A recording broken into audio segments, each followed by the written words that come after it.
Take a look at us. Keep these laws and the faith like it's everything I know. What I know. Christ is black and that ain't everything I know. What I know. Apply these laws, that's in everything I do. What's the truth? Psalms 119, verse 142. That's the truth. Keep these laws like it's everything I know. What I know. Christ is black and that ain't everything I know. Everything I know. Apply these laws, that's in everything I do. What's the truth? Psalms 119, verse 142. That's the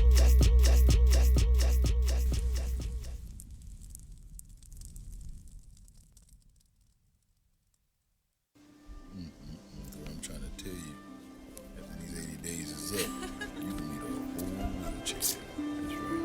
Nobody playing with you.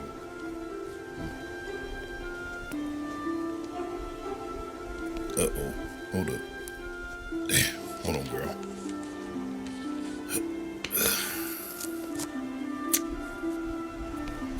Damn. So what'd you give him? Nah, it was just a flyer.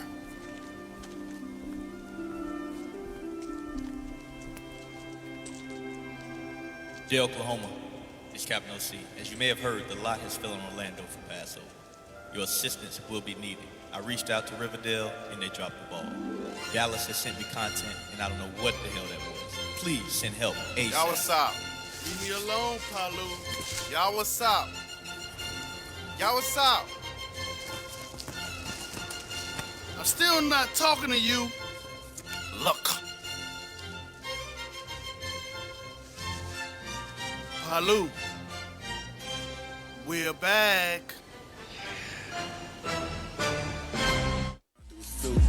Cleansed by the things he said, rinsed by things I read, drenched in the bloody shed, dripping. Clean, clean, clean, I've been forgiven. Fall into the springs to get the wisdom. Skinny dipping.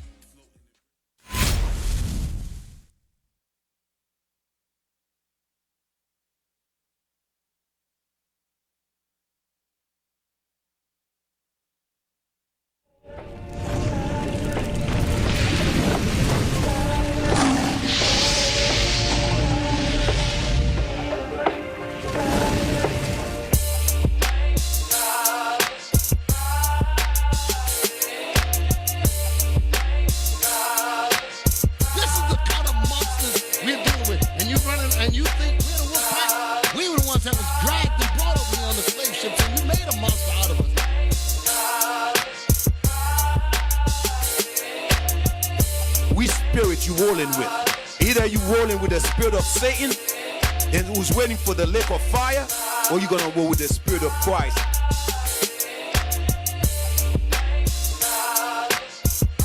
Created, manufactured right here in the Americas. Don't slip on that. This new Negro that we see today was a creation.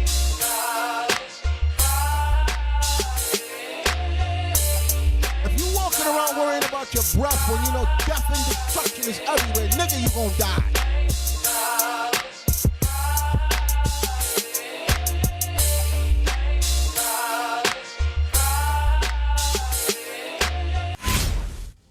Yeah. Fix your face. That's right. Check. Fix your face. What's happening? We ain't going nowhere. Fix Y'all know your what time it face. is. We ain't going nowhere. Face. Sabbath day is here, bro. Bro, I'm hyped, bro. We made it, bro. We in the building. Hey, y'all, praise be to the Most High God. We done made it to another glorious, beautiful Sabbath day. All praises to the Lord. Y'all already know what time it is. This is Fix Your Face with your brother, Deacon Abiel. I got my brother with me again, you know what I'm saying? Officer Yawasop in the building.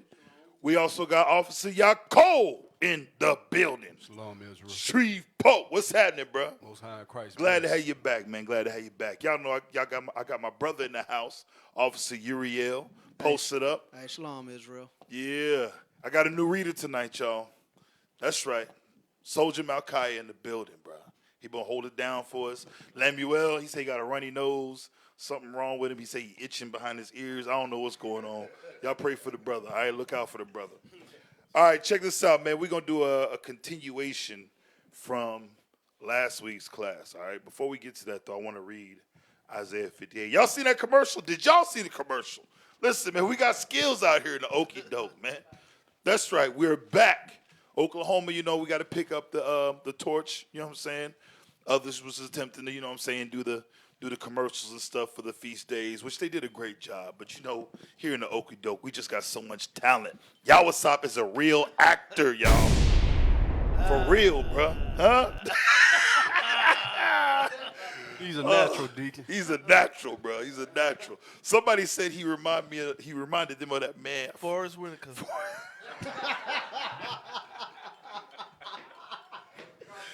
Yeah, I was gonna say Denzel, bro. Oh shit! That should have shut up.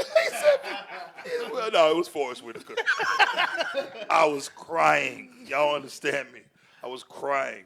Anyways, give me Isaiah 58:13 real quick before we get into tonight's topic.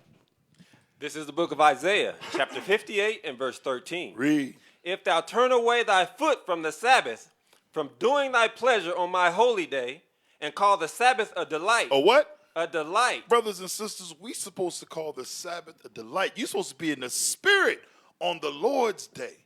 Like I said, let everything go. Everything that's been weighing on you throughout the week. Listen, brothers, I know it's hard.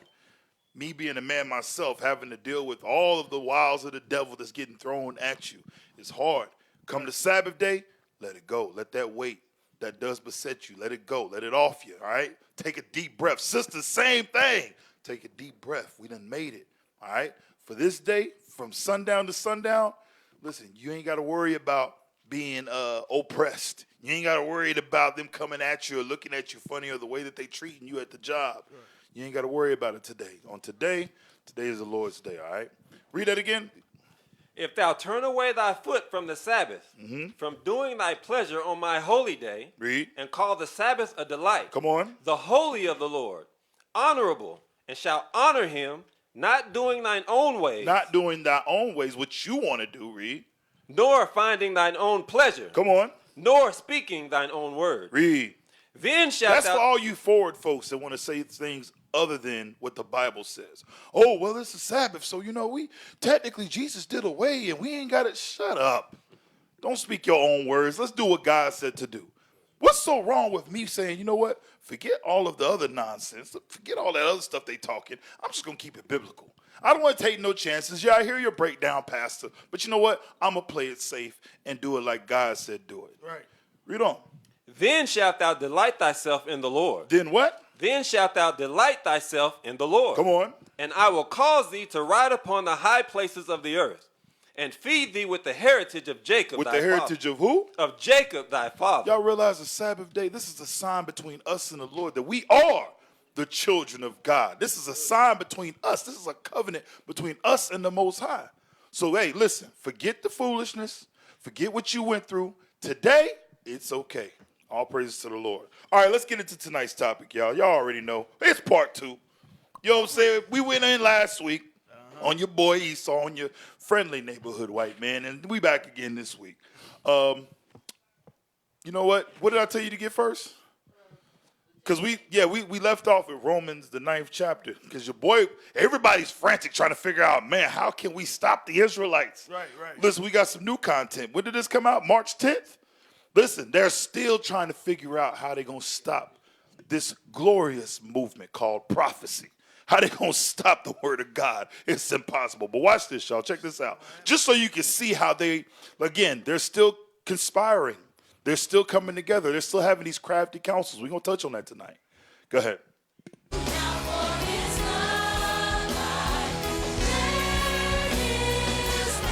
Hey, so glad to have you guys join us with this next session in the Jude 3 Project, a virtual experience where we are equipping you to know what you believe and helping you defend the faith. We're talking about in this particular session 10 things to study before engaging Black Hebrew Israelite, or you could say Hebrew Israelism. We want to equip you to really think about categories that you can begin to dive deeper in before you have conversations with people who would be a part of this sect. First and foremost, let me give a disclaimer. As we talk about Black Hebrew Israelites, people who may believe... We ain't going to go through this whole video. What he's basically saying is, listen, we got to deal with these Negroes. We got to deal with these Hispanics, these natives. We got to deal with these Israelites that done woke up, and now the jig is up. Here it is now. I got sister LaQuisha that's asking me, why is she required to give me 10%? That's what these pastors are saying. Now I got to figure out how the heck am I going to sit up here and bamboozle her again. She got scriptures. See, prior to the Israelites waking up, most like giving understanding, pastor could just say anything. Pastor could just throw something out there and, hey, here you go. Yeah, the Lord said. And now you're like, oh, okay. My pastor said. But now they got to deal with them scriptures. Jump to 4 minutes and 50 seconds. Oh, 4 minutes and 40 seconds, I think. Just so you can kind of see where the urgency's coming from. Go ahead. The law. If you're looking for references or helpful books that would help you understand where you may land on this particular issue and be able to engage people who are trying to come and make you believe differently of your church, your local church tradition, or the creeds and confessions that you find yourself in at your local church, I highly suggest 40 Questions About Christians and Biblical Law by Dr. Thomas Schreiner. Pause. You mean no scripture? You're going to refer them to a book? Let's go away from the Bible and listen to what this man just wrote. Hey, Deke. He said it right there. Them churches is being empty now. Exactly. Them churches is empty. Exactly. They leaving up out of there because everybody's starting to realize, damn, pastor, you stupid. Right. You don't know anything. My whole life I grew up and I looked up to this man. Man, this man is so knowledgeable. He get up there and the Lord, God said, and Jesus said. You was so into it because you was all in them emotions. Right. You was at the front crying, waving your hand. He said, look at your neighbor. You said, look at that old neighbor. Neighbor. You was in there. Then you read the Bible. Then an Israelite. Then you was on your way. You was on your way to go purchase something on Saturday. Right. And you happen to run into them brothers in purple and gold. And you came to find out, damn, I don't know anything. The stuff that they're bringing up, I've never heard before. What do you mean, pastor? My pastor says what? The Bible said, give me Psalms 111 and 10. We just keep it basic. Simplest form. Psalms 111 and 10. This is what a lot of people come to find out whenever they come in front of the repentant Israelites that keep God's commandments and faith in his son. This is what they come to find out. Psalms chapter 111 and verse 10. Psalms chapter 111 and verse 10. Read. The fear of the Lord is the beginning of wisdom. That's the beginning of any wisdom. Forget what you thought you knew about wisdom. Knowledge, wisdom, and understanding. The beginning of wisdom is the fear of God. You accept that he's real, that he created you, and he can decreate your behind. Therefore, in your mind, you've come up with through a process of elimination that, you know what? I need to do what he says. Right. I need to stop trusting in people because people could be lying to me. Right? Scripture says, cursed be the man that trusteth in man, right? So a good understanding have they that what? That do his commandments. A good understanding have they that do his commandments. The beginning of wisdom is fearing God. And those that understand God's words, that understand this Bible, they keep God's commandments. But then you go to church and realize, damn, pastor don't keep no laws. And he's telling me not to keep these laws. Now people are weighing the balance. And they finding out, damn, they don't know that they are leading us astray. That broad is the gate that leads to what? Destruction. Israelites are telling the people to read the book, Deacon. Yeah. We tell them to read the book, investigate what God is saying. Because throughout the Bible it say, do not be deceived. Do not be deceived. Christ said, do not be deceived. Over and over. Paul Redundant. said, don't be deceived. It's redundant. The only way you're not going to deceive me if I know what's in the book and I know what's said. So if you come contrary to what was said, then I know you're trying to deceive me. It's just that simple. Check this out. How many denominations do you know of that are derived from the driver's manual? Do you have a Methodist, Catholic from the driver's manual? Is there different breakdowns on what to do at a red light? Is there different, theology concerning, okay, what happens when we come to this intersection at this red sign that says stop? Is there different understandings? See, stop mean stop sometimes if ain't nobody around. Exactly. Yellow mean hurry up. Look here. But tell y'all something. With you brothers and sisters, our job as the children of God is to wake up the others. When you wake up, now it's your time to go wake up somebody else. Your job is to make them accountable, whether they hear or whether they forbear. That's Ezekiel 3. Right. But you speak his words unto them. Right. That's why when we out here crying aloud on the street corners, folks is walking by, you see them spirits coming out. Some of y'all had no idea that this stuff was real, that these same demons that Christ was casting out was still here today. Yep. Folks walking around morphing right in front of you. You like, dang, what's wrong with this dude? Right. Little woman looked like one of the Golden Girls, turned into a complete demon at camp. She got a whole daggone dragon coming out her damn neck because the Bible's being read. Now you see how real this is. And it's all happening because of what? Of God's words. Our job is to make you accountable, whether you gonna listen or whether you're not. I did my job. And that's, what's Christ say? My sheep hear my voice. All right, that's it. Right now, they're trying to scramble, try to figure out how to deal with the word of God, and it's not working. People are leaving these churches because, again, the doctrine is completely flawed. If you just read the Bible, you're going to come to the conclusion that, damn, it's all based off of feelings. It's all emotion. Nothing's biblically accurate concerning this doctrine. I don't care if you're a Baptist, a Catholic, a Methodist.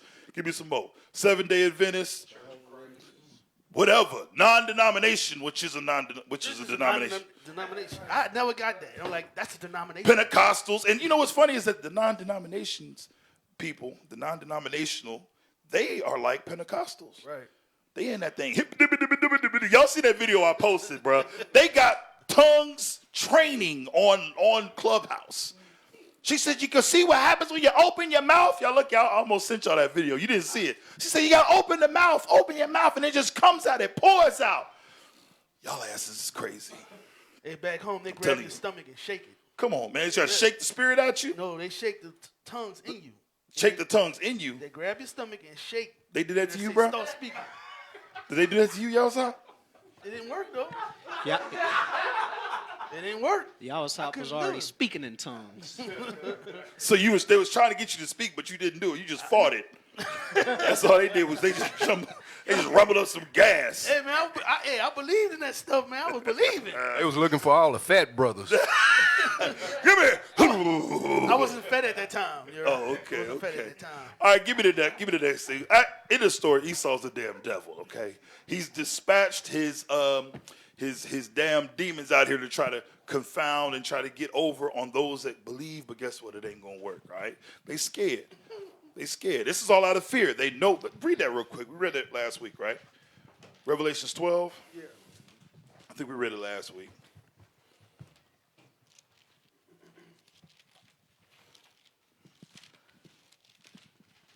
They try to play it off all nonchalant, like we ain't no big deal. Oh, yeah. Right. But the whole time they panicking. Revelations 12, start at verse 12, I believe. Revelations chapter 12 and verse 12. Read. Therefore rejoice, ye heavens, and ye that dwell in them. Woe to the inhabitants of the earth and of the sea.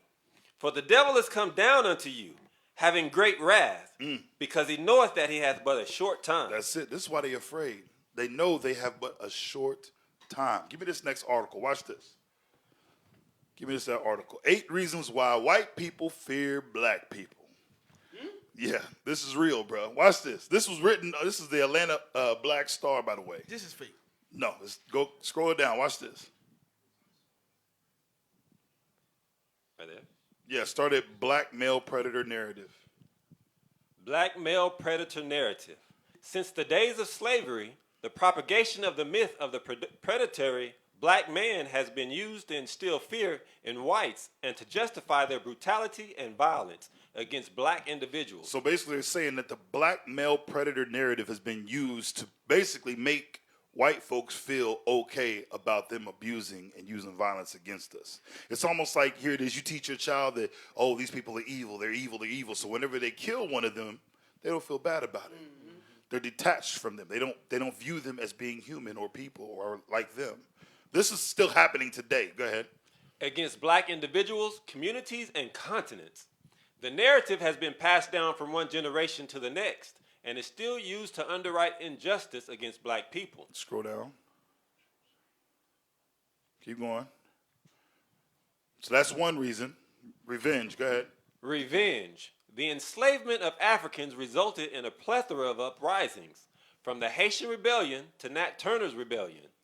Since then, whites have developed a pathological fear that oppressed blacks will one day rise up and inflict vengeance upon their oppressors. This right here is, to me, this is the biggest cause right here. Yeah.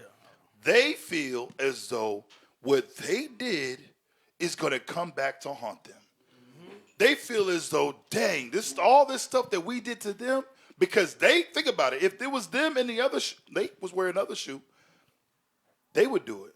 If they were able to rise up and take back theirs, they would rise up and do everything that was done unto them, they would do unto to them other ones. Go ahead. Projection. Projection. The psychological defense mechanism called projection. When one accuses someone of having traits they refuse to acknowledge in themselves. May also explain why white people fear violence from black people.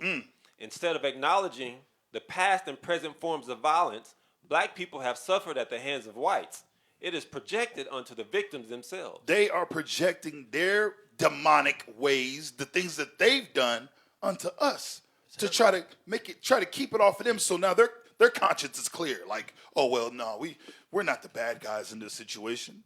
We just good people. We just want to do right. Go ahead. Media propaganda. Historically and up until present times, the media continued to broadcast daily imagery of black men as dangerously criminal, using and dealing drugs, hypersexual, unemployable, idle, and the epitome of death and doom. This is true despite the reality that white people have and do participate in mob and domestic violence in higher numbers, and that whites comprise more than 70% of drug abusers and dealers in our country. You see, and this is like another part of projection as well. They make it seem as though we're the only drug users, that we're the only people out here committing crimes and things of this nature. They talk about EBT. There's more white people on EBT than there is black folks. When I say blacks, I'm talking about blacks, Hispanics, natives. There's more of them on government assistance than there is us. But they project that onto us to what? To try to demonize us as though we're no good, we're worthless. Go ahead. Moral blindness. White people's fear of blacks also stems from a form of moral blindness, in which black bodies remind them of the terrible crimes from an ugly past. But they are unable to own up to it because they have bought into the black predator myth and practice projection. They are blocking what they know to be true. They're blocking it out their minds, like, oh, I didn't do that. Oh, nope, that wasn't us. That we didn't do slavery. This is what they say. I wasn't a slave owner. Really? You still reap the benefits of your forefathers that were slave owners. What'd you say, y'all? They like the death adder stuff is like the snake that can't hear. You know what I'm talking about? The scripture I'm talking about? No, I don't know what you're talking about. Go ahead. I'll find the scripture. Instead, they deny, shift blame, lie, twist facts, and characterize black people into a people to fear. Give me the next one. How many more is there? Was that it? Next page. Reprisal from fellow whites. Whites also fear becoming outcast among whites by associating and sympathizing with black folks.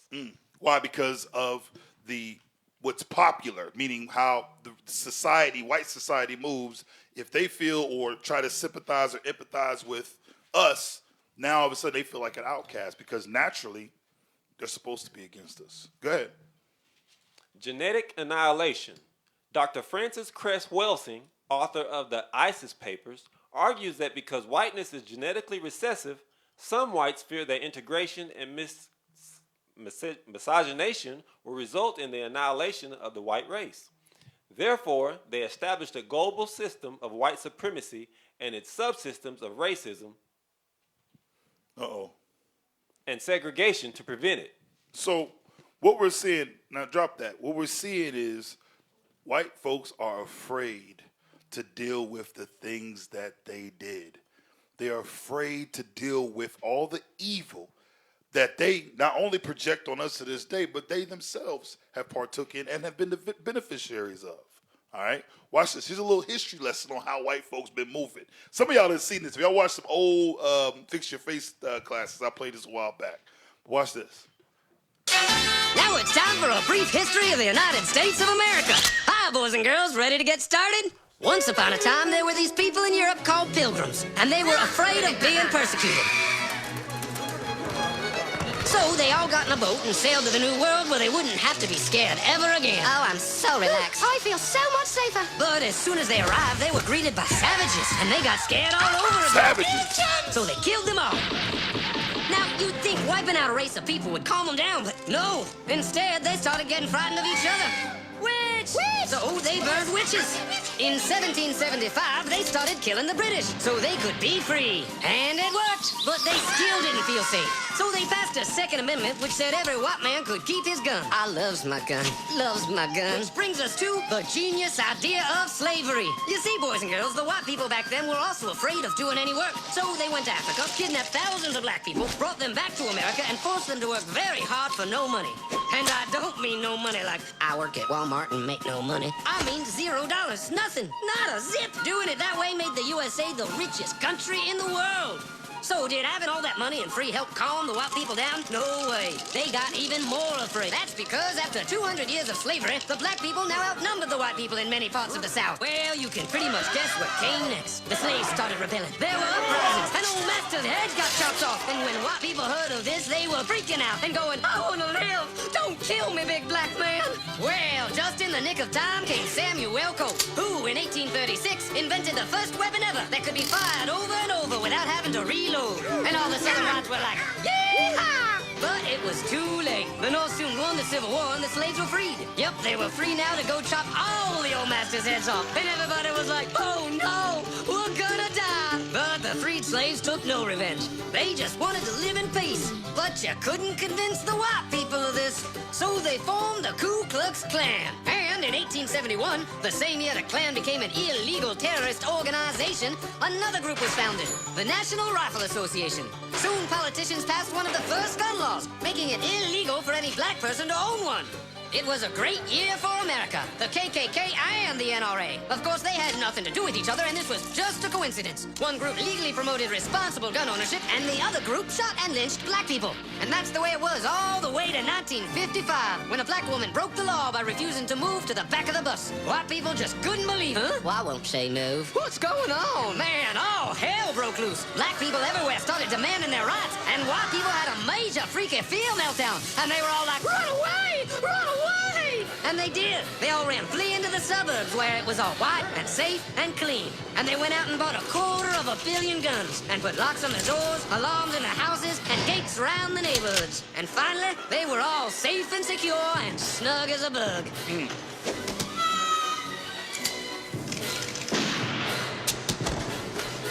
And everyone lived happily ever after. Bruh, this, I'm telling you, Esau is a trip. Give me Genesis 27. I found that scripture too. Give me Genesis 27. And let's start at verse 37.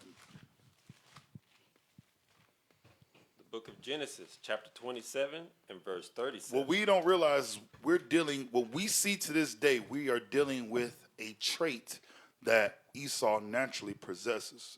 And the reason why he moves the way that he moves is because this thing that was instilled in him from the beginning. Read.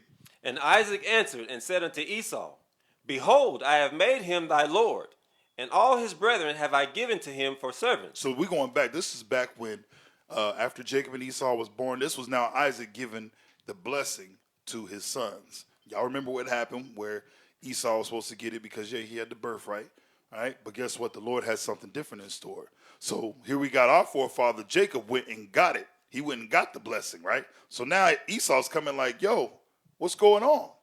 He's like, I already done gave your brother the blessing. Mm-hmm. Go ahead. And with corn and wine have I sustained him. And what shall I do now unto thee, my son? Read on. And Esau said unto his father, Hast thou but one blessing, my father? Mm-hmm. Bless me. Even me also, O my father. Come on. And Esau lifted up his voice and wept. He lifted up his voice and he wept. He got to crying. Go ahead. And Isaac... I know they want me to do the Esau cry. I can't do it today, y'all. Y'all can tell my voice is already going. Go ahead and give him the Esau cry real quick, Malchiah.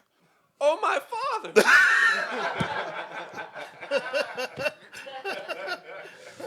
He on point. Go ahead, bro. Next verse. Yes, sir. And Isaac his father answered and said unto him, Behold, listen close. Thy dwelling shall be the fatness of the earth. Come on. And of the dew of heaven from above. Read. And by the sword shalt thou live. And by thy sword shalt thou live. Everything Esau has gotten, everything that he's obtained, he's got it through killing, through death, through murder. This is how Esau gets. He has nothing, so he has to take everything. And it's been going on ever since the beginning. I ain't going to go back to it, but it's been going on since Cain. It says, and by thy sword shalt thou live, read. And shalt serve thy brother. Uh-huh. And it shall come to pass, when thou shalt have the dominion, that thou shalt break his yoke from off thy neck. Uh-huh. And Esau hated Jacob, because of the blessing wherewith his father blessed him. Give me that in Revelation 13. It says, and by thy sword shalt thou live. Watch this. Like I said, one thing about prophecy, it's going to come to pass. Everything he gets, he takes it through force. We watch that now. Everything, the way he's able to control everything is through what? Through his military strength. He realized that soon. I mean, that was quick. He was like, you know what? I know that if I can kill everyone, I can control everyone. That's what he's done. You got that? Revelation 13, read verse 9. Start at 9. Revelations chapter 13 and verse 9. If any man have an ear, let him hear. Read. He that leadeth into captivity shall go into captivity. Come on. He that killeth with the sword must be killed with the sword. That's the judgment. That's the judgment God has set forth. He that killeth with the sword must be killed with the sword. This is nothing new. So like I said, this is why here, when you read in Revelations, 14 and 12? Here is the patience of the saints. Here are they that keep the commandments of God and the faith in Jesus Christ. Because we understand that all these things are going to come to pass.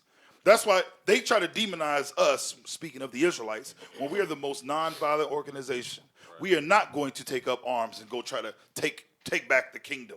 We are not going to go out here and go up and say, you know what, let's go down here and let's go march on the Capitol and go insurrect, go ahead and kick in the door and go in there and try to take it over. We're not doing that. We're law-abiding citizens. We waiting on Christ. Christ is going to come and kick the door in, but it ain't going to be how you think it's going to be. Right. He said this time when he come back, he ain't going to meet you as a man. Uh-huh. So this is our patience. We wait for that. And we glory in that, understanding that this day is going to come. Until then, guess what? We're going to make sure we keep these laws and we raising up our people. But in the midst of this, what do we have still? Esau still showing his hoary head, buddy. Oh, wait. Watch this next article. I keep coming to Oklahoma because Oklahoma, first off, this is where we at. Secondly, y'all don't understand the level of Edomism that we deal with out here. Yeah, I just made that up. The level of Edomism that we deal with out here with these Edomites. They sure do, Hebrew Israelism. Yeah. The level of Edomism. So that's a word. Is beyond anything you have. I ain't going to say some of y'all in Alabama, Mississippi, even Georgia, places like that. I know y'all catch it too. But boy, look here. These red folks out here, they off the chain. We actually brought it up in the class, bro, on Fix Your Face about the little boy that he wore the Black King shirt, and the little Edomite woman went in on him, right? Well, here we are again.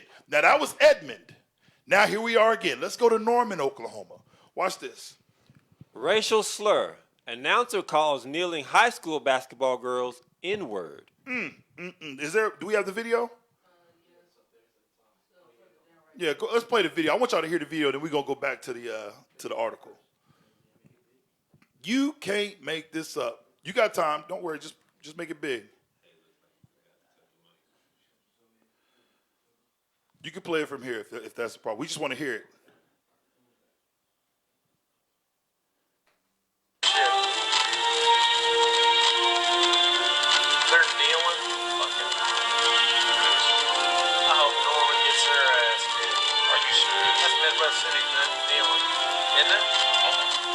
Norman. Fuck them. I hope they lose. Come on, Midwest City. They're gonna kneel like that? Hell no.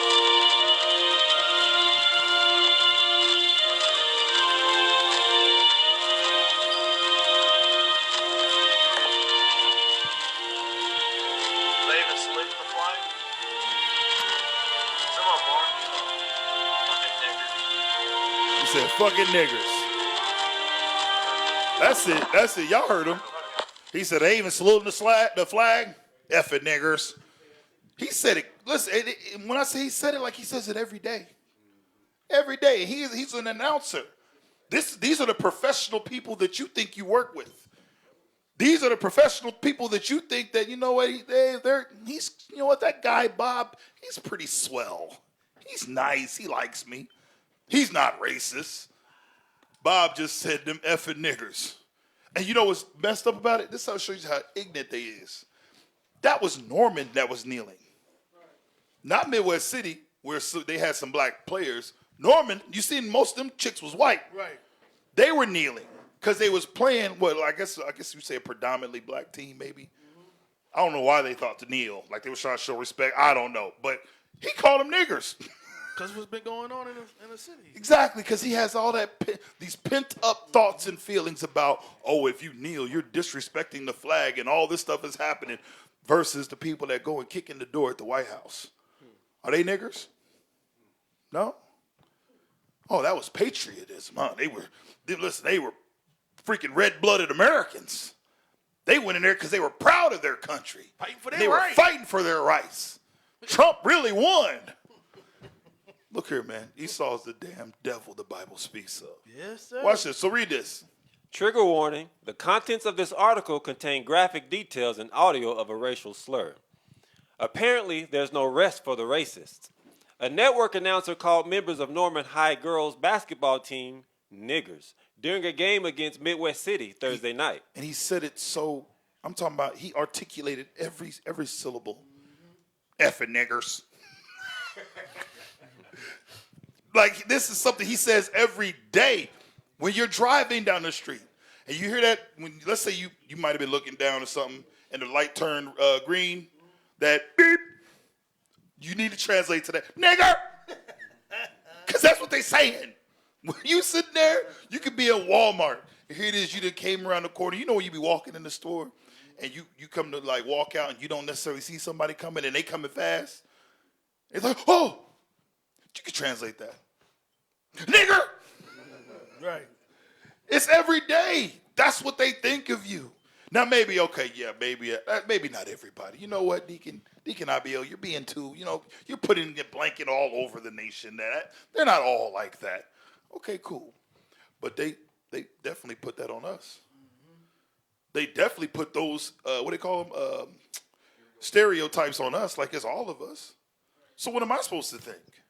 How am I supposed to feel if this is all I see?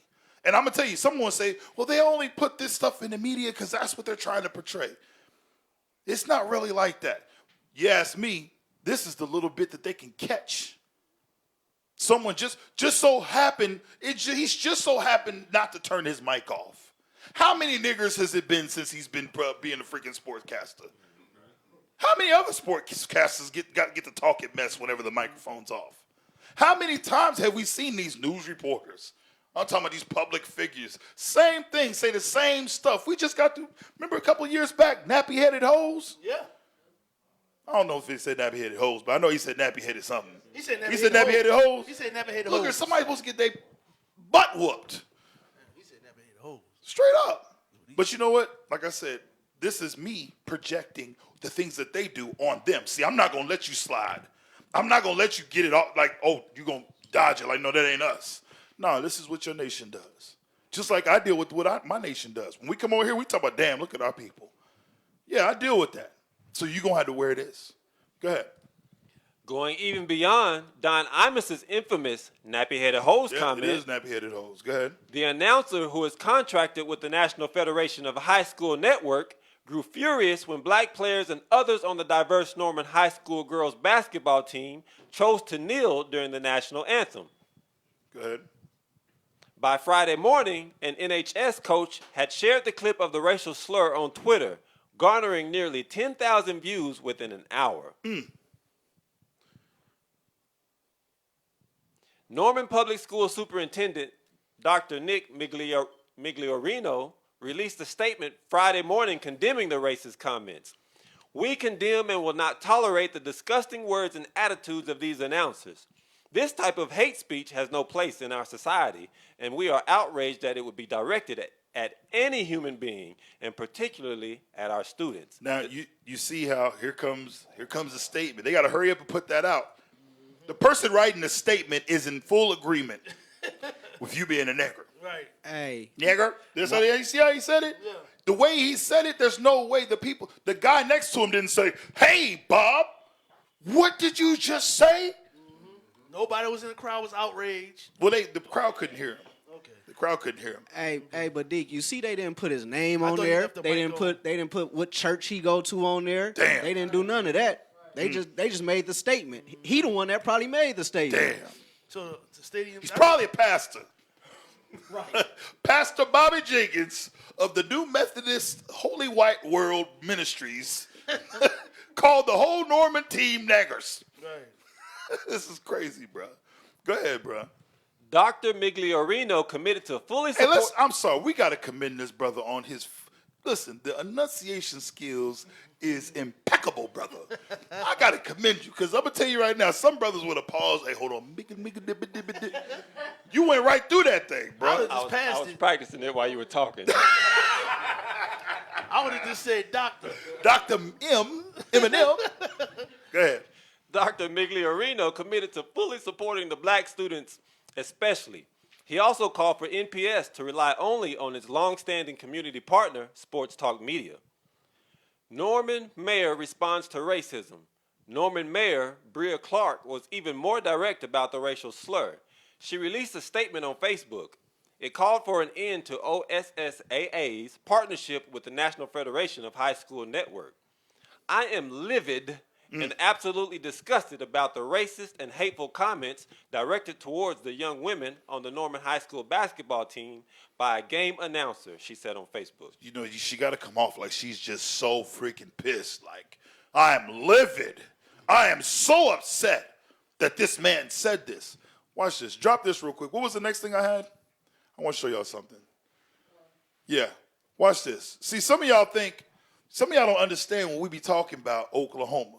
We're going to educate y'all real quick. Matter of fact, no, don't play this one. Give me the Wikipedia, the sundown town. Yeah, that one. Sundown towns in Oklahoma. I'm going to give y'all a little history in Okie-doke. Go ahead, watch this. The following 13 pages are in this category out of 13 total. This list may not reflect recent changes. These are sundown towns in Oklahoma, right? Watch this. Ada, Oklahoma. If any of y'all know what a sundown town is, it literally means the sun been not set on your ass. Black ass. Your black ass, if you in this town. If the sun goes down and you here, they going to lynch you. They going to kill you. They going to hang you, right? Watch this. Ada, Oklahoma is one of them sundown towns. Bartsville, Oklahoma. Come on. Beaver County. All of Beaver County. You see, it didn't say a city. It said all of Beaver County. All of Beaver County. I believe that's in the Panhandle, too. All the Panhandle, I'm going to tell you right now, is sundown towns. AZ, you know what I'm talking about. Me and AZ was on some adventures doing this oil and gas stuff. Yeah. We used to have to go to these podunk towns. Yeah. Uriel came with me, too. Yeah. You even came with me a couple times. I've been out there. Look here. You get out there and you get that eerie feeling. It's almost like you can hear boots and saddles. They look like they sleeping with each other. They look weird, bro. Look here. You hear the doors swinging like them old saloons. You step out there, bro. That's a sundown town. Go ahead. Blackwell, Oklahoma. Uh-huh. Dougherty, Durant, Glencoe, Greer County. Keep going.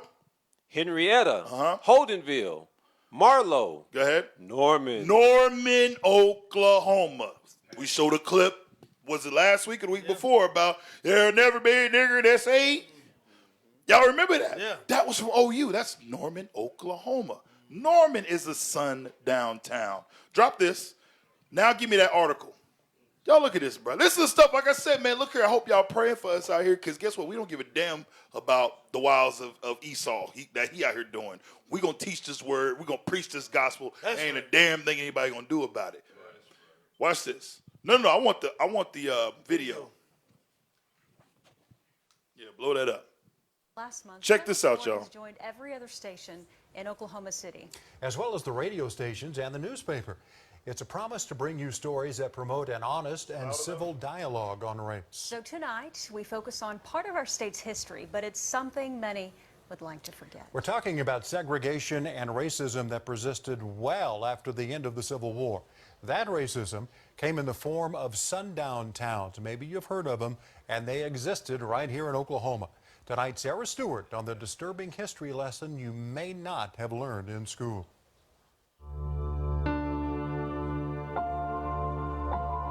Pause. They were known as sundown towns. Whites only after dark in 1960s. Why they try to make this seem like this is like right during slavery or? Yeah. This was the 1960s. Some of y'all were alive. Right. My parents was born in the 50s. Matter of fact, my father was born in the 40s. Listen to me. This is just the other day. This ain't like ancient history. Like this just, oh man, this was so long ago. All these people are gone. These folks are still alive right now. Right. They had kids. They didn't put Edmond on there, but Edmond is a sundown town where that incident happened with that little black boy who wore that shirt to school and a whole class turned on him. It's still happening, y'all. Go ahead. All white towns where black Americans were not welcome after the sun went down. We had several sunset towns where there might be a sign posted coming into town. All people of color should be out of town before sundown. The Civil War had been fought, slavery had been abolished, but the laws didn't change the hearts and minds of Americans ingrained with a segregation mindset. It may not have been in the laws by this time, but it was tradition, it was in the hearts of people, and there was still segregation going on. An author who wrote a book on sundown towns found that more than 50 Oklahoma communities were possibly included in that category. The largest ones were Edmond and Norman. Black people knew that Norman was not a place that you would stay beyond daylight. George and Barbara Henderson were told that when they moved to Norman in 1967. They were the first African Americans to buy a home in the town when George got a job at OU, becoming the university's third full-time African American faculty member. They said, don't go. Norman is not a place for black people. For black people, he said, don't go. He said, you'll be miserable. Despite the advice, the Hendersons packed up their 7 kids and moved across the country from Detroit to Norman, taking up residence on the same tree-lined street where they live to this day. Once they got there, they felt the pushback. People would come and throw dirt, throw trash on the lawn. A feeble attempt at making a cross was thrown on the lawn, and I had a car that was egged. Even a serious threat against their young daughter, who was only 5 at the time. Our daughter was threatened with a gun. If you step on my grass again, he said, I'll kill you. I'll kill you. Pause. But the Hendersons you see, said they don't give a damn about your life, bro. They threatened their 5-year-old daughter. They don't care about you're young, you're old, you're feeble, you're weak. They don't care because they don't relate with you. They don't view you as being human like them. They don't see you as being a person, as a man like them. To this day, we still marching down the street talking about Black Lives Matter. To this day in 2021. Back in the 60s, what was they saying? I am a man. Because it was very known that they didn't see you as a man. Black Lives Matter is the exact same thing. Same exact saying, you just said it in a different way. Go ahead. George saying what he taught his students, equal opportunity and housing rights, came to life for his family. It was my moment of truth. Either I believed those things or I did not. And was I willing to live them? And we've got to remember that there was a time not long ago in my lifetime when a person of, quote, color would not be welcome in towns like Norman. No Negroes. Edmond. Bob Blackburn with the Oklahoma Historical Society says it's important to remember sundown towns and the lessons that can be learned from them. We have to understand racism. We have to understand death and destruction and hate. Hanging. We have to understand all of these parts of our story if we're going to learn from those lessons. George and Barbara say for every bad thing that happened to them after they moved to Norman, there were 2 or 3 good things. When our white friend said, hey, that's not us, we'll help you pick up the garbage off the lawn. We'll come go with us to a play or come go with us to a movie. They say it is important to know the history of your town, but there's also a time to move past it. Sundown towns are markers. They tell us how far we've gone or have not gone. Norman's not a sundown town now. Yeah. Sarah Stewart, Oklahoma's Go News ahead, Bureau. watch this. Give me Sirach, the 12th chapter. Deacon, You must be out your he damn said we're mind. gonna help you pick the trash up. They know who put the trash there. Right. They know Billy Bob and them who did that. Boy, these people ain't fooling me. Sirach 12 and 10, bro. Sirach chapter 12 and verse 10. Watch this. Never trust thine enemy. Read that again. Never trust thine enemy. One more time. Never trust thine enemy. The Bible gives us advice on how to move. The Bible tells us what to do. We get out here and get to, you know what? They do love us. Some of them do love us. Okay, whatever. The majority, that's like me going out there. You know what? Here it is. I'm a sheep. And here it is. I'm running through the field. And I done ran into a lion that done told me he's a vegan. He's a vegan. Listen, I'm a vegan, man. We don't do that no more. Just get a little closer. Nah. But here to know, he may really be a vegan. But the other 30,000 lions are meat eaters. But he's trying to convince me, no, man, me and my family and my friends, man, we are vegans. We are not going to bite you. Brothers and sisters, they're all meat eaters. They all want blood. They all want to kill you. I'm sorry. I guess I'm going to call it like I see it. I'm going to call it like I see it. I'm not going to play stupid no more. Matter of fact, I want to get a quote from the wise DMX. Let's get it. We're going to get a quote from the wise DMX because, again, we tend to look at things and want to say, you know what? No, that ain't really like that. You got to know things for what they are. Watch this. Go ahead.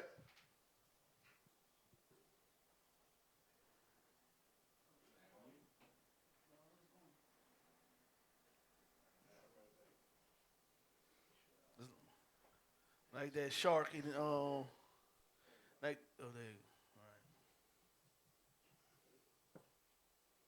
Always trust everyone to be themselves, but trust in the fact that you can see them well. You know what I mean? So it's like, trust. It takes too much energy to not trust someone. You know what I mean? It takes too much energy. You always gotta stay 2 steps ahead of them or whatever. Right. But trust them to be them. Right. To be themselves. Trust the snake to bite you. Right. Trust the lion to laugh. Trust the thief to steal from you. Like, trust them to be them. But know them when you see them. Right. Always trust everyone. Listen. Trust an Edomite to do Edomitish things. What did I say? Edomisms? Yep. Idumeanisms. Trust an Edomite to be who they are. Matter of fact, watch this. Give me Wisdom of Solomon, 12 and 10. Wisdom of Solomon, the 12th chapter, start at the 10th verse. You're going to fix your whole face today. Like I said, some of y'all, like I said, I know you might be new, and I know you got this whole love everybody, heal the world. What was that, Michael Jackson's Heal the World? Heal the world. I know, I get it. You won't feel all warm and fuzzy inside. But reality is, it ain't like that in this world. It's not like that. Read. This is the wisdom of Solomon, chapter 12 and verse 10. Go on. But executing let me start that over. But executing thy judgments upon them by little and little, thou gavest them place of repentance, not being ignorant that they were a naughty generation. This is talking about the other nations. Specifically, we talking about Esau right now. We understand that they're a naughty generation, read. And that their malice was bred in them. Their what? Their malice was bred in them. Brothers and sisters, their malice is bred in them. That's what the scriptures tell us. It's bred in them. It's there. There's a spirit that worketh in you to what? Fear God and keep the commandments. You're the chosen. There's a spirit that works in them to what? To do as they father pleases. The damn devil. So here it is that we're trying to show you these things. And like I said again, these are fundamental elements that we're dealing with right now. That all of you have dealt with in your life. I'm going to tell you right now, some of y'all don't want to accept it. But all of you have dealt with this level of racism, of being discriminated against, these things happening, the hate that they've shown you. But you want to ignore it because in your mind you feel like, you know what? I can change the cognition of them. I can change the way that they think, and they can think like me. Therefore, you know what? We're going to march, and we're going to rally, and we're going to protest, and one day they're going to feel sorry for us. They're going to feel bad for the things they did, and they're going to apologize, and they're going to change the way that they think. They're going to change the way that they act. They're going to treat us better. And here we are, 400 and something years later, and it ain't never happened.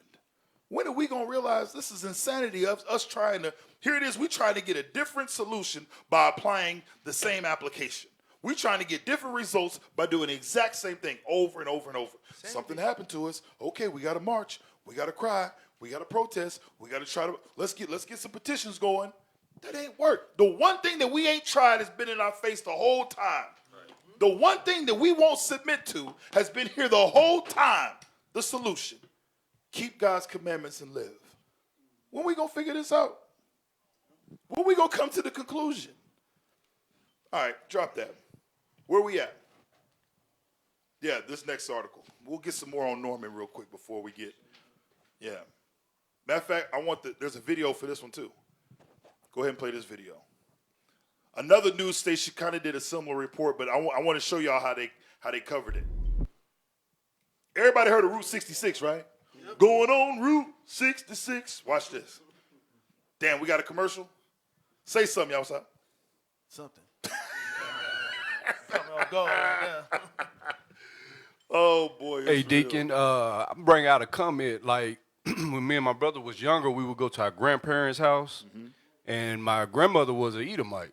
And you could see the hatred that she had for the, the black race. Damn. You could, me and my brother literally seen it in the house.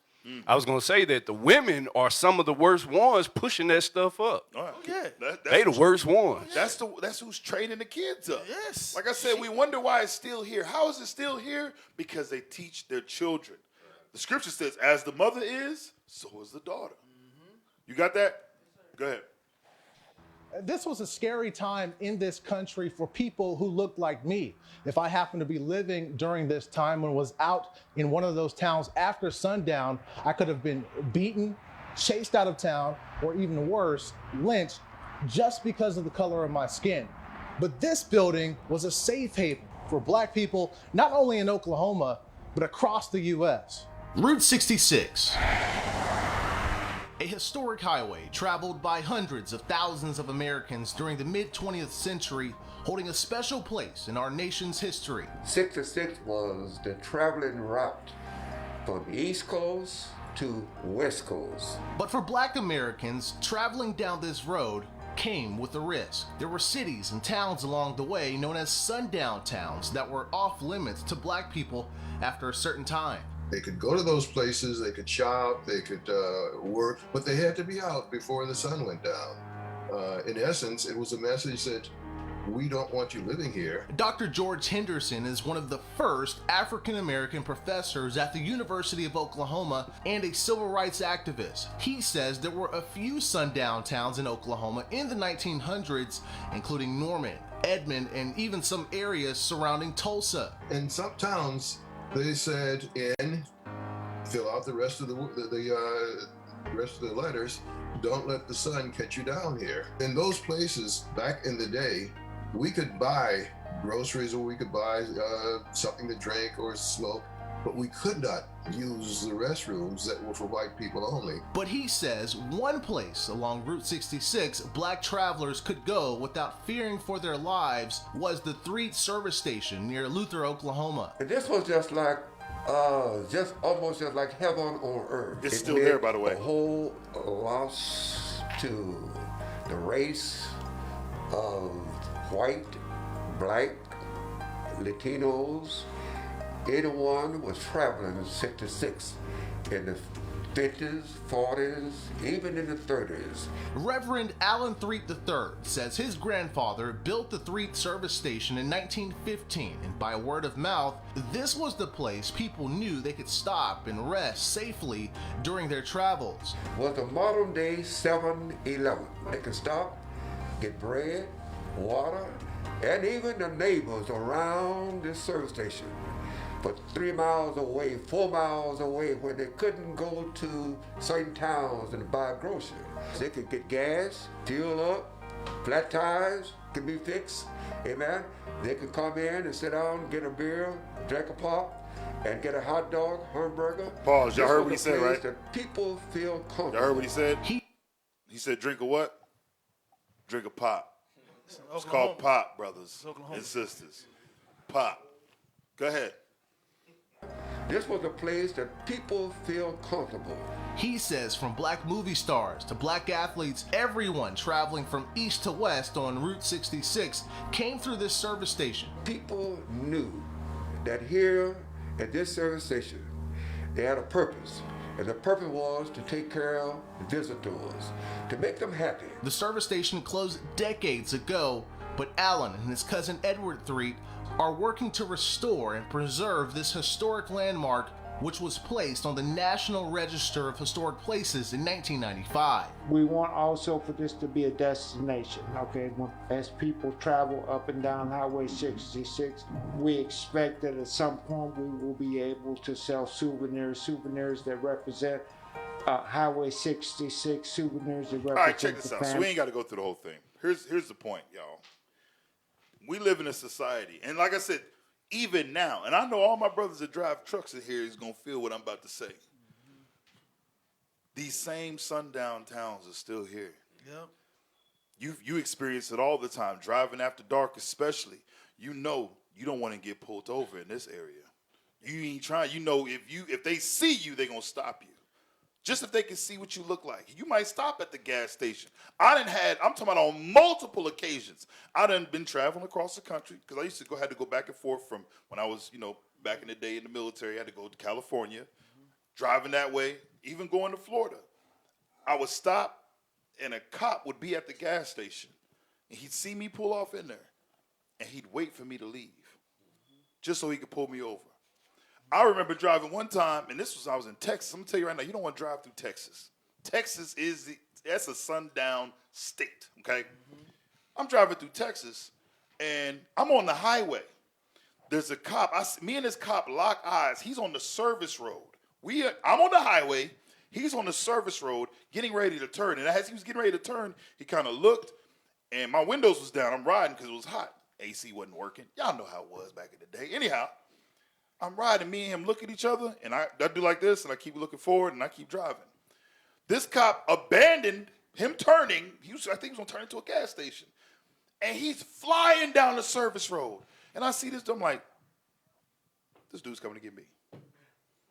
He's coming to get me. I know he's coming to get me. Lo and behold, matter of fact, I had an Acura TL. Boy, that thing was clean, boy. It was I think it was a 95. TL 2.5, I had the rims on it, windows down, identifiable. He identified my ass. Nigga. Look here. That's what he said. Pulled me over, and this is what tripped me out. Pulled me over and had the audacity to say, where are you going? I'm like, really? That's what you stopped me? He said, you look lost. I said, no, sir, I'm not lost. Now, back then, I'm going to tell you, I was a smart ass. I'm not like, I'm trying to be, savvy with him. No, I was smart. So when he came, I didn't give him my driver's license. I gave him my military ID. See, you got to be smarter than the average Edomite because they looking for reasons to try to come against you. Still to this day, our people have a problem with that. Outsmart them. Go home. Live to see another day and teach your people. Right. Be mindful, okay? Deacon, can I say something real quick? Go ahead. So, I experienced the same thing in Oklahoma. You know this. I had an issue at my job where people was calling me nigga all the time when I go to these little towns I was delivering cement. I was driving a cement truck. Like it was your first name, huh? Yes. So I got tired of it. So I went off. They said, look, either we fire you, or you take anger management classes. I gotta take anger management because I'm being called nigga. Right. So I opt for the anger management. I talked to the doctor. You know what he told me? Hey man, this is Oklahoma. I said, he called me and he was like, hey, my wife was sitting right there. We looked at each other. You a nigga out here. You need to come to the realization. Your first name nigga, last name cool. Get used to it, boy. Yeah, that's it. Nah, whatever. That's it, D. No, I'm gonna tell y'all something. These are the things that we deal with. And sisters, I'm gonna tell y'all. I'm not saying sisters, y'all in the struggle with us, but from a black man's perspective, and I'm even not. Like I said, when I say black, I'm talking about all Israel, all y'all black, because there's some Northern Kingdom brothers darker than me. From a black man's perspective, what we deal with on a day-to-day basis, when we leave, that's why sisters, y'all got to make sure that y'all are that helpmeet, that y'all are that soft pillow when that brother comes home from work.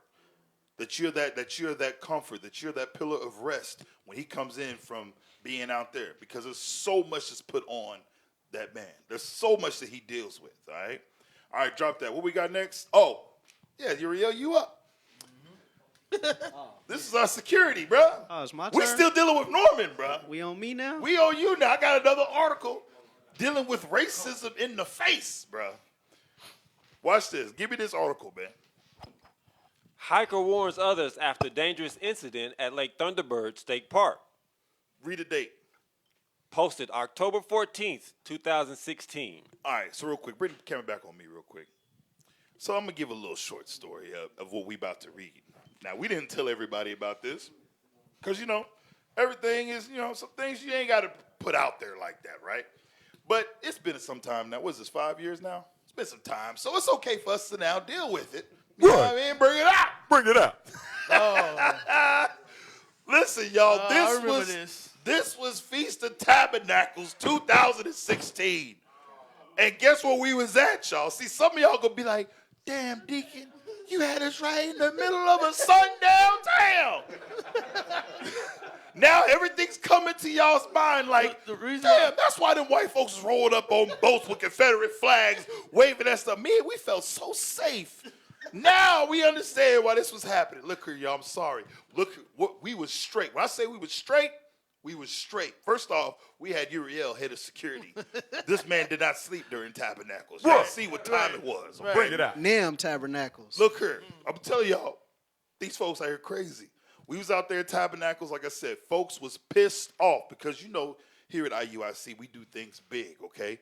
We came in, we told the lady, hey, look here, yeah, we want to take some sites, but we want the whole campground. We want everything. Yes, we want it from that sunset over here all the way to where the sun ends over there. We want everything, right?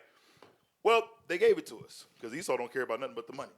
So we rented it out, and, oh, man, Lord forbid, people of color rent out a state park. Wait a minute. Even though the freaking bikers do it every other freaking weekend. They take the whole damn thing. All the biker gangs. Hell's Angels. What is the other ones? Dogs, whatever the hell is. You know what I'm talking about. They always up there. They be up there naked, run around butt-ass naked, bro. And I'm talking about Esau in his idiom-isms. Doing what Esau do. But we intense, praying to God. That is an issue. Anyhow. Watch this. So there was an altercation that happened. I want to read the article first before I let the head of security describe what happened, because he wasn't necessarily involved, whatever the case may be, but he does have the report on what went down. All right. Go ahead and read the article. Norman, Oklahoma. It is fall break in Oklahoma, and many families will be spending the weekend at a state park. One hiker is warning others to watch out for questionable practices at the State Department of Tourism. Ben Fenwick went hiking at Lake Thunderbird State Park when he had a run-in with an allegedly violent group which had taken over a part of the camping area. A what?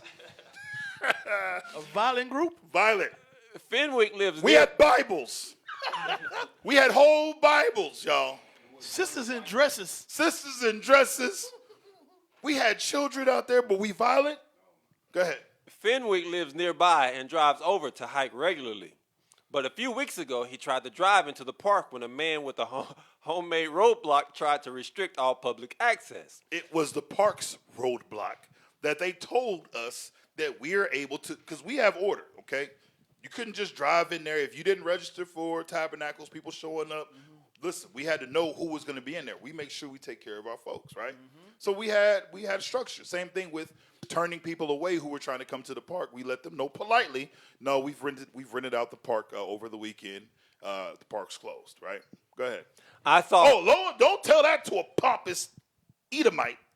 Oh, no, don't deny him access to a state park that he feels he has his God-given right. He pays state taxes. He's supposed to be able to go out there.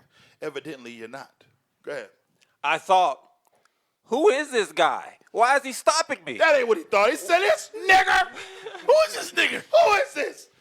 Why is this nigger stopping me? What is this about? Boy, I tell you. Go ahead, bro. Said Fenwick. I shrugged my shoulders and drove past him. Then a big black pickup came barreling toward me. He went around the barricades. Exactly. He said, I do what I want to do, Negro. Yeah.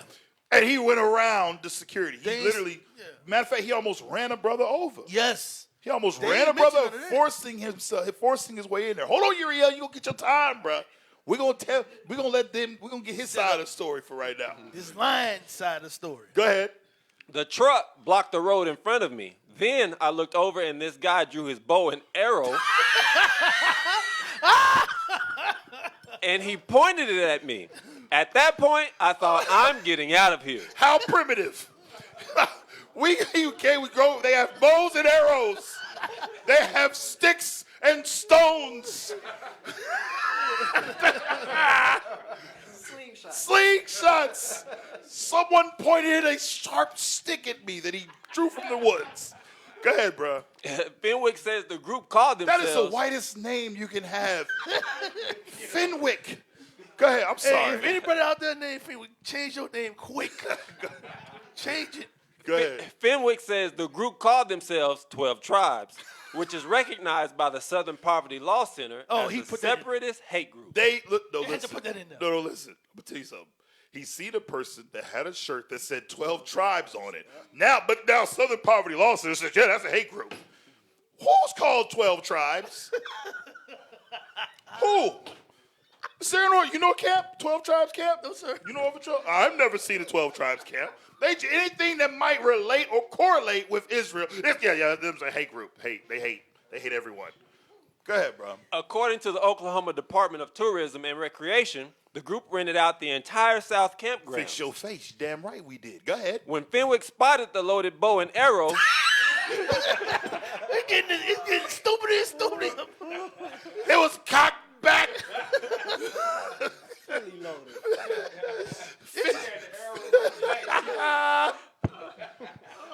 Go ahead, bro. When Fenwick spotted the loaded bow and arrow, he called 911. Go ahead. Initially, the Cleveland County Sheriff's Office... He's in his car. Go ahead. Initially, the Cleveland County Sheriff's Office responded to the incident because there was no park ranger on site on a Monday morning at 9 a.m. Mm-hmm. Fenwick says he was told the ranger was coming from Newcastle, Oklahoma, and waited almost an hour for the ranger to arrive. Go ahead. So we so violent, we didn't wait for an hour The ranger investigated and filed an incident report with the tourism department. According to the report, after Fenwick called for help, the renters told the investigator that Fenwick tried to assault their gatekeeper when he drove around that barricade. Mm-hmm. The ranger requested criminal charges for both the group member and for Fenwick. I'm the one who called 911, Fenwick said. He didn't. If this guy was in some kind of danger, why didn't he call 911? Now watch this. I'm gonna show y'all something. This is part of Edomism, okay? Edomism. They call first because they feel, and even the police, whoever calls first is the one, obviously, who's in the right. So they are quick to pick up the phone and hurry up and call on you to try to say, you know what? Yeah, this person's done this. Now the police say, well, who called the police? Who called us? That's what they typically go off of. But guess what? The Lord has something different in store this weekend. Go ahead. News Channel 4 obtained the rental permit from the state in order to track down the members of this group and sort it out. However, the state redacted all information about the renters. Aww. Go ahead. According to tourism, all rental information is redacted per Oklahoma Open Records Act. Go ahead. Tourism spokesperson Leslie Blair says even if the group is a known hate group, they are entitled to rent out Oklahoma State Park camping areas. Mm-hmm. We are a governmental body, so we cannot deny a group use of public property due to their beliefs or associations, Blair said. They just want our money. Go ahead. Also, she says rental groups are allowed to block off public access in a state park. Also, she says rental groups are allowed to block off public access in a state park. Once again, pompous Esau and his damn idiomism felt as though black folks is over here. There's no way they could be doing this legally. There's no way the law will allow them to do this because look at them, they're black. They're colored. They can't do things like this. How the hell they rent out the whole park? This has been year after year. They still trying to figure this out. How the heck do they gather the money together to take every campsite? To take every single campsite? How do they do that? They still trying to figure it out. Go ahead. They were the only ones that were camping in that area, so I believe they had worked with the park staff to limit access to only their group, said Blair. So check this out. Drop this. Give me the next article. Uriel, you want to go? You want to give your side of the story of what went down? Oh, well. Head of security, sir? Well, I just wanted to say a few things on that article where he said he shrugged his shoulders and just drove by. It's a barricade. How can you just shrug your shoulders and say, oh, well, this may be something that's nothing and just drive by? He almost ran the brother down, and then he went through going past the speed limit, flying through there. Now, we got our children out here. Yep. We got kids playing and stuff, and he's flying through there. So I get the call. So I'm like, okay, I went to go investigate. So I blocked him off. When I blocked him off, I jump out on him. And he like, you guys can't do this. This is a public park. You can't do this. And damn near ran me over trying to get up out of there. Little did he know. He's about to get his ass whooped. He wasn't going nowhere. He wasn't going nowhere. You're right. I was there too. Look here. I'm going to tell you right now. You barreling through. Here it is, you barreling through speeding, flying past folks. We got kids running around. He lucky somebody didn't run into him. And the bow had nothing to do with him. We out there, this tabernacles. We out there having activities, and somebody is messing with a bow, and now he's, it's pointed at me. He feel threatened. He's inside of a car. I've never seen a boat be able to go through a It was a winch. children's bow. Children's bow from Walmart. Right. From Walmart. Right, but to make a long story short, I had nothing to do with this. I didn't even give a statement, and for some reason, they wanted me. They wanted my name. They wanted my ID and everything, and I didn't have nothing to do with it. So now here it goes from them. He said he called the police. We had notified the authorities as well, and then it goes from here it is. We're reporting somebody that's come in that almost committed an assault. Broke laws going past the speed limit in the state park, and now y'all trying to put charges on me. Right. At the end of the day, I had almost kidnapped. They said I had kidnapping charges on me. Yes, that's what they said. Matter of fact, I think one of these articles says kidnap. Man claims to have been kidnapped. False imprisonment and kidnapping charges. And Deacon is a wise man because he didn't bring this to my attention until a year later. I didn't have no idea this was going on. I'm living my day-to-day life. Living my best life. With kidnapping charges on me. This is crazy. We got a caller? All right, caller, you're live on Fix Your Face. This is Deacon Abiel. Who am I speaking with? Brother Gabar, OKC. Hey, Gabar, what's happening, bro? Hey, shalom, bro. Hey. The funny thing is, with that article, it was a children's bow. I have the children's bow because my wife was running the archery project for Tabernacles. So wait, you telling me he didn't have a near-death experience? Bro, that bow couldn't shoot through anything. that bow was like maybe 2 pounds. Wow. Hey, and if you remember right, it was Captain Paulu that was holding it, and he was pointing it up at the sky. Right. Boy, I tell you, this is the stuff we deal with out here in the okie doke, bro. You know what I'm saying? Like I said, people think this is a game out here, but you know what? Again, we're not gonna let nothing stop us. We ain't gonna let nothing slow us down. And guess what? We continued renting the park after this happened. They continued renting to us because we didn't do anything wrong. We ain't break any laws. We are law-abiding citizens. We are not a hate group. We don't hate nobody. We're just realists. We just see, we see it as it is. You know what I'm saying? Bruh, this is that Psalms 55. Words smoother than butter. Mm-hmm. Act like your friend, and then as soon as they get a chance to tell on you, oh, it wasn't me. He kidnapped me. He tried to shoot me with the bow. And, this. But I'll tell you, I bet he was held beyond. If he was racist, I have black friends. Yeah, he was. He said he was false imprisoned. He said he was held. He was held without permission. Wow, he was told to leave. Yeah, he went into the enclosement and then said, "Y'all surrounded me. I'm kidnapped." But you went in there. That's a typical white move in a scary movie. You run into the danger. You run into the problem. All praises, bro. Hey, appreciate you calling in, Gabar. Hey, shalom, brothers. Most High in Christ bless. Most High in Christ bless. All right, check this out. I just want to look because I'm going to tell y'all, and I just seen this today. There was blogs done on this. America was chiming in over this stuff. Watch this. Read that real quick. Can a private group block and shut down public roads in Texas? They asking this in Texas. Why? Go ahead. The reason I ask is that it can apparently happen in Oklahoma.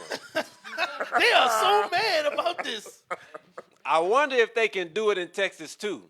It was at Lake Thunderbird Park in Oklahoma. Some group called 12 Tribes rented a portion of the park for a few days and proceeded to block the roads to keep others out of their area. There were, of course, other facilities in their area that should have remained open to everyone, including trailheads for hikers. One local went... See, this is what Esau started doing. Esau started saying, well, what if I'm hiking? And this is what they was doing, Uriel. Yeah. What if I'm hiking, hypothetically, I'm hiking, and I just happen to come up where they're at? Well, you'll be asked to leave. That's what the park rangers, they say, listen, if someone comes up here, just let us know, and we'll have them leave. All right, cool, no problem. And it would happen sometimes. But what these folks won't tell you is Esau hates to be told no. Like a freaking pouting baby, an infant, pouting. What do you mean I can't go in here? They would go and park their truck, their pickup. They go park their pickup, and they would go hiking. You ain't never hiked a day in your life. And they would hike and try to go around and come up and see what we're doing.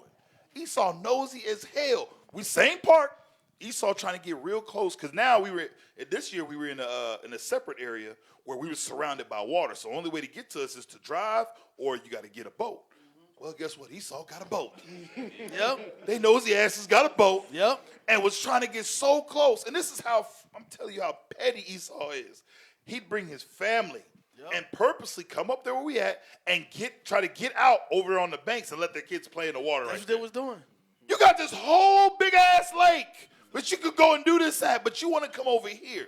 Why? Because they want to see what we talking about. There was a few times where we was having class and Esau do the same thing, park his boat. And I just tell everybody, hey, everybody wave to the nosy ass Edomites. Hey, they was out there. They was out there in yachts. They was out there in yachts, sitting back, listening to the Sabbath class. Straight up, blowing with the damn Confederate flag blowing in the wind. If you've been to Oklahoma Tabernacle, some of y'all didn't see. Listen, I had sisters that was out there ready, like, oh no, we not calling security. Let that peckerwood come over here.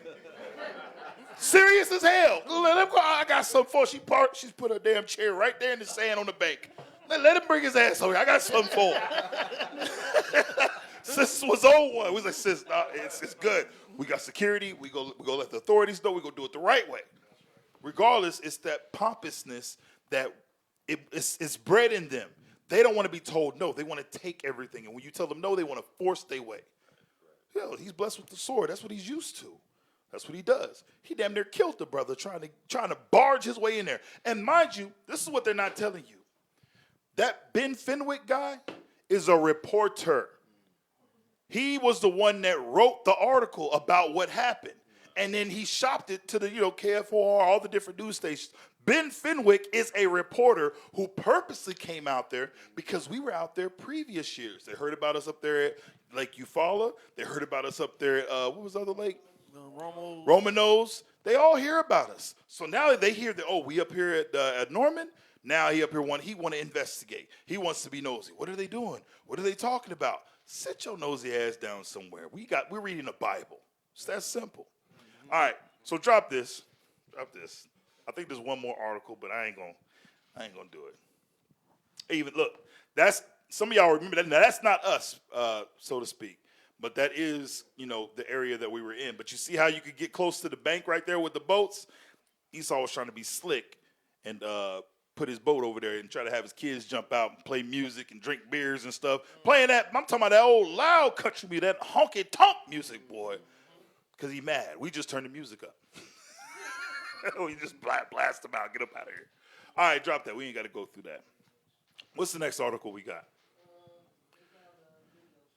All right, before we get that, I want to get a scripture, bro, just to show you how serious it is. Give me Psalms 83. How much time we got? 9:54. Damn, that time flies, man. Give me that. Psalms 83. Start at verse 1. This is by design. The book of Psalms, chapter 83 and verse 1. Read. Keep not thou silence, O God.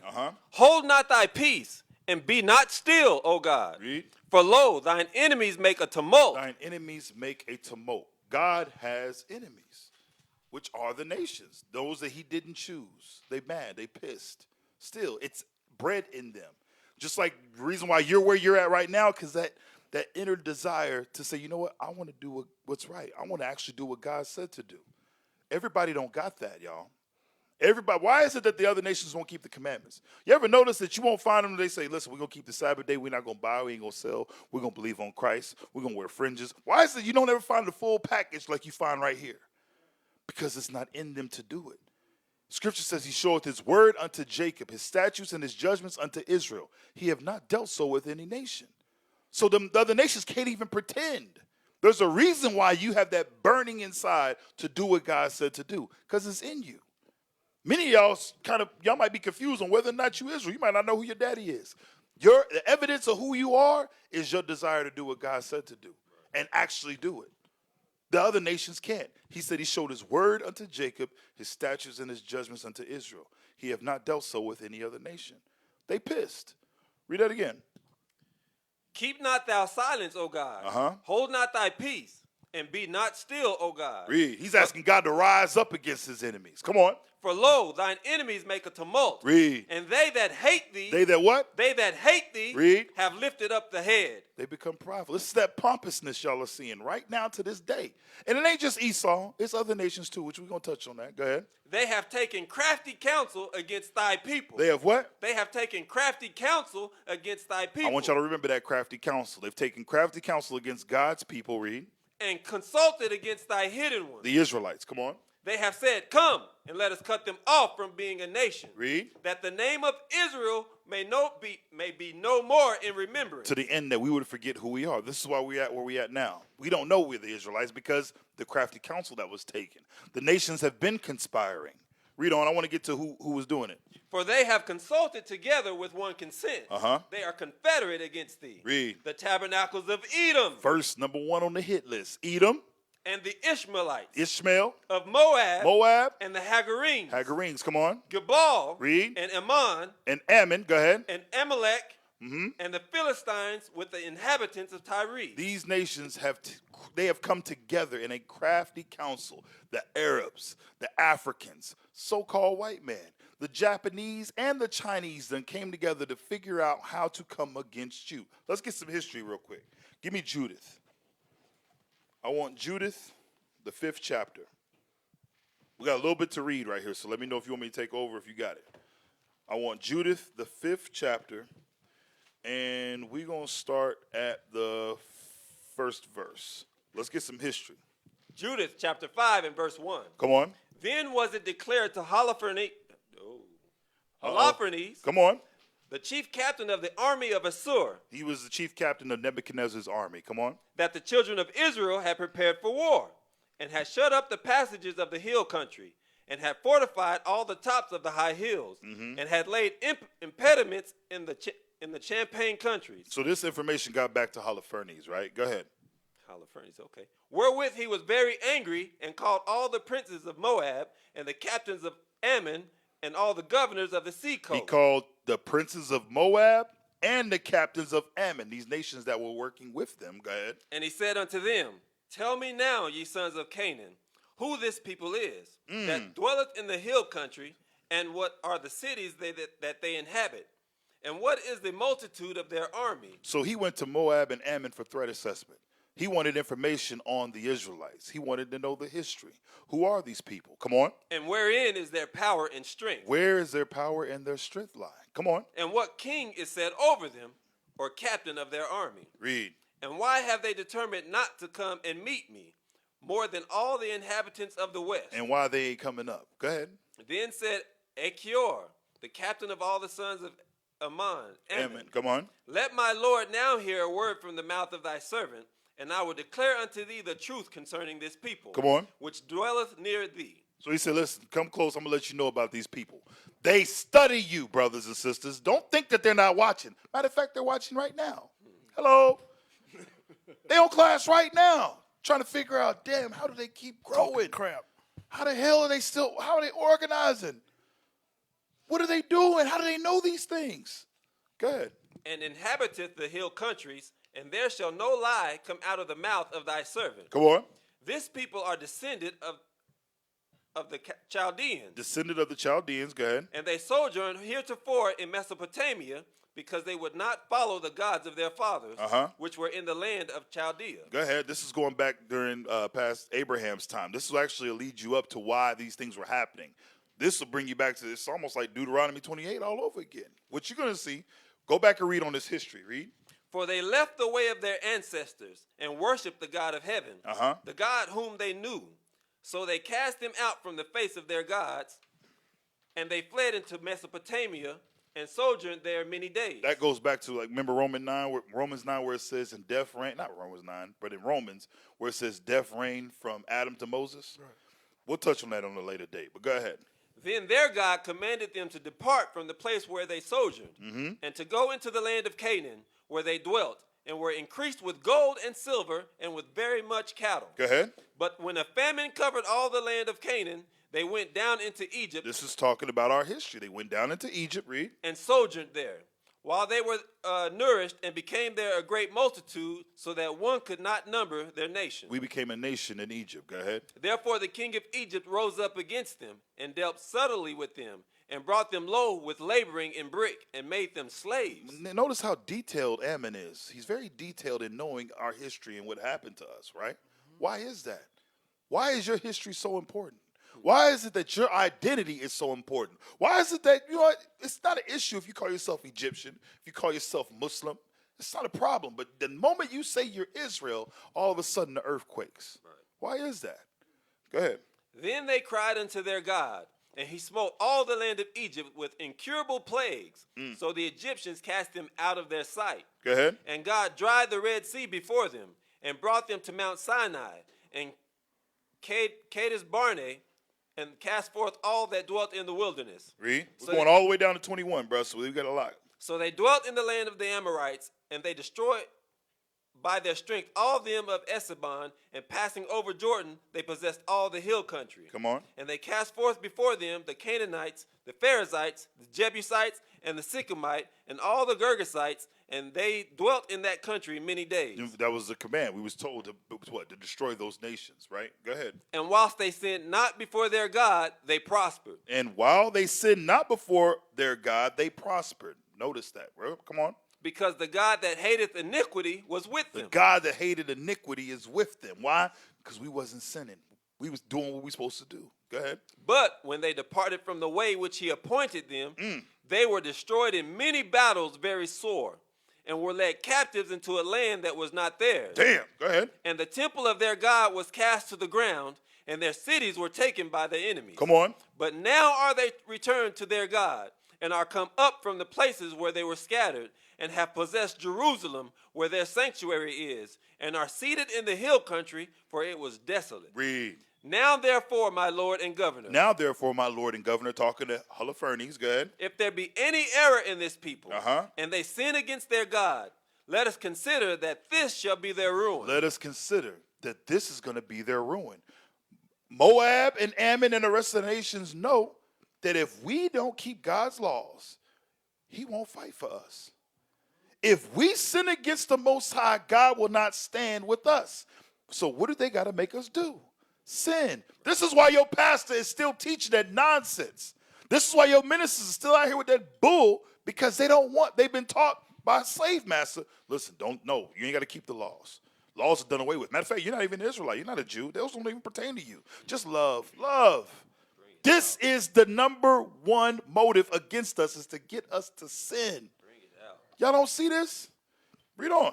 And let us go up and we shall overcome them. If they sinning against God, yeah, let us go up and we're going to overtake them. They ain't going to have a chance. Read. But if there be no iniquity in their nation, come on, let my Lord now pass by. You better pass by. Come on. Lest their Lord defend them, and their God be for them, and we become a reproach before all the world. Like Egypt. Like all the other nations that got put before the Israelites because the Most High was with them. Y'all realize we ain't nothing without the Most High. You ain't doing nothing on your own. You ain't doing nothing in these so-called churches. You ain't doing nothing in Islam. You ain't doing nothing in Egyptology. You ain't doing nothing in this Nubiism nonsense. Only when you come back to who you are is when you're going to make a daggone footprint in this earth. That's when God is going to stand for you and fight for you. Watch this. Now, give me Judith, the 7th chapter. Judith chapter 7, read verse 8. I'm running over my time just a little bit. Judith chapter 7 and verse 8. Read. Then came unto him all the chief of the children of Esau. Of who? Of the children of Esau. Come on. And all the governors of the people of Moab. Read. And the captains of the seacoast, and said, Let our Lord now hear a word, that there be not an overthrow in thine army. Come on. For this people of the children of Israel do not trust in their spears, but in the height of the mountains wherein they dwell, because it is not easy to come up to the tops of their mountains. So here it is now. They're giving Holofernes and them advice on how to come against us. Esau stood on the other side with Moab, Ammon, the other nations. Why? Because they still pissed off because they ain't us. Give me that in Obadiah. Obadiah, start at verse 3. Let me get it with you. Here, listen to me. If you don't know where you come from, if you don't know your history, brothers and sisters, you're going to be lost out here. This is why we're allowed to act like niggas. This is why BET continues to perpetuate the same nonsense. Tyler Perry done took over BET with his gay ass. He done took it over. So now what is he doing? He's now perpetuating, he's trying to basically force this nonsense on us so we remain in sin and we can't get the hell up out of our situation. Therefore, the nations continue to rule over us and we're going to continue to sit here and complain about what white folks is doing to us. It lies on us, y'all. It's in our hands to come up out of this. We got to get out here and do this work and teach our people, y'all. Stop playing. If you're a brother, you on the fence, and you still trying to figure out what to do, where you belong in the Lord's army. There's a great fight ahead of us. Right. And if you ain't willing to swing, get your ass up out the way. You got that? Hey, shut up. The prophet Obadiah, verse 3. Read. The pride of thine heart hath deceived thee, thou that dwellest in the clefts of the rock, whose habitation is high, that saith in his heart, Who shall bring me down to the ground? Though thou exalt thyself as the eagle, and though thou set thy nest among the stars, thence will I bring thee down, saith the Lord. We know the breakdown to this, so we ain't got to go through it. Go ahead. If thieves came to thee, if robbers by night, how art thou cut off? Would they not have stolen till they had enough? Jump to verse 7. Verse 7. All the men of thy confederacy have brought thee even to the border. The men that were at peace with thee have deceived thee. The men that were at peace with thee have deceived thee. So you see how the Lord's moving? The Lord done put derision in between those nations that were at confederacy with them. All they that were confederate. Matter of fact, go back to Psalms 83. Hold Obadiah. Go back to Psalms 83. All the men of thy confederacy, all them that was at your table, Esau, everybody that you was cool with, that you was conspiring with, all of them. Guess what? Now they done got out of line. They done got out of place. Now you having to deal with them, the Ishmaelites, the Moabites, Ammon. You see who they talk about their biggest threat is. You got that? Psalms chapter 83, and you want verse 3? Yes, the confederacy. Just give me the confederate. They're confederate. Psalms chapter 83 and verse 5. For they have consulted together with one consent. They are confederate against thee. Right, so this is the same thing Obadiah is talking about. Go back to Obadiah and read verse 7. Verse 7. Those same nations are of his confederacy. Read. All the men of thy confederacy have brought thee even to the border. The men that were at peace with thee. The Moabites, the Edomites, the Ammonites, the Ishmaelites, what did it say? Hagarenes, Amalek, all them nations that were at peace with you. Go ahead. Have deceived thee and prevailed against thee. They that eat thy bread have laid a wound under thee. There is none understanding in him. He don't even see it coming. Like I said, you read that same thing in, what is that, Ezekiel 28. These nations that were at peace with thee, that's who he's going to use to come against you. But watch this. Read on. Shall I not in that day, saith the Lord, even destroy the wise men out of Edom? All your wisdom, all of your brightness, all of your beauty, the Lord says, he's going to destroy it. He gonna make an open show. Just like all the wisdom, all the brightness and knowledge that Egypt had, he came and made an open show of every false god. You worship the sun, he made it dark. He darkened it for days. You worship the Nile River, he turned that thing into blood. Your gods had no power. Same thing gonna happen again. Go ahead. And understanding out of the mount of Esau. Go on. And thy mighty men, O Teman, shall be dismayed to the end that every one of the mount of Esau may be cut off by the slaughter. Wait a minute. In Romans 9, you know that when Jesus said love and hate your mother, is that? Shut up. That is very direct on how it's going to happen, man. Go ahead. For thy violence against thy brother Because Jacob. of what? Because it says, hold on. And thy mighty men, O Teman, shall be dismayed to the end that every one of the mount of Esau may be cut off by slaughter. For thy violence, come on. Against thy brother Jacob, shame shall cover thee. Because of the violence you shown against your brother Jacob, the Israelites, shame is going to cover you. Go ahead. And thou shalt be cut off forever. Read. In the day that thou stoodest on the other side, in the day that the strangers carried away captives his forces, and foreigners entered into his gates, and cast lots upon Jerusalem, even thou wast as one of them. Even thou was one of them. We just read that. They helped stand against Israel to come catch us, to come, take us into captivity. When they was rising up with Holofernes, they did the same thing throughout the other captivities. Why? Because they hate us. They wanted so bad. Listen, this is how you're going to destroy them. Matter of fact, give me Psalms 137. I'm almost done, y'all. I'm sorry. 10:10. Psalms 137. Read verse 7. Psalms chapter 137 and verse 7. Read. Pages stuck together, bro. Right now he's like, yes, yes. Psalms chapter 137 and verse 7. Fix your face. Go ahead. Remember, O Lord, the children of Edom. Remember who? The children of Edom. Come on. In the day of Jerusalem. Read. Who said, race it, race it. They was there saying, destroy it, destroy it. Come on. Even to the foundation thereof. Burn it, burn everything. They told the Babylonians to burn the documents. That's why they didn't have the Bible during the time of Ezra. And Ezra had the Lord used Ezra to rewrite the Bible. Because Babylon burnt everything, listening to Edom on how to deal with us. You see how Holofernes was getting advice on and trying to find out, what's the threat assessment? How do we deal with these people? That's what they were doing. Because of that jealousy that still lies within them, that hatred that's there, that hatred for their brother. Cain killed Abel. I tell you, it's never gone nowhere. Go ahead. O daughter of Babylon, who art to be destroyed. O daughter of Babylon, who art to be destroyed. Come on. Happy shall he be that rewardeth thee as thou hast served us. Happy shall he be that taketh and dasheth thy little ones against the stone. That's why they scared. That's my favorite scripture. Straight up. Hey, all praise be to the Most High, y'all. Hey, I'm sorry. I ran over my time tonight. I wish we could finish, but listen, we got Deacon Asaph coming up next with Friday Night Raw. Look here, y'all. It's Friday. The Sabbath is here, y'all. All praises to the Lord. Stay tuned, man. We're going to ride this thing out, all right? All praises. Tune in next week. We're going to have a different topic next week. We're going to do something nice. It's going to be real nice. All, you know what I'm saying? Going to be no Esau, nothing. Damn that. Go get your ass next week, too. Shalom. Poppin', ain't no stopping when I'm on post, so don't go there.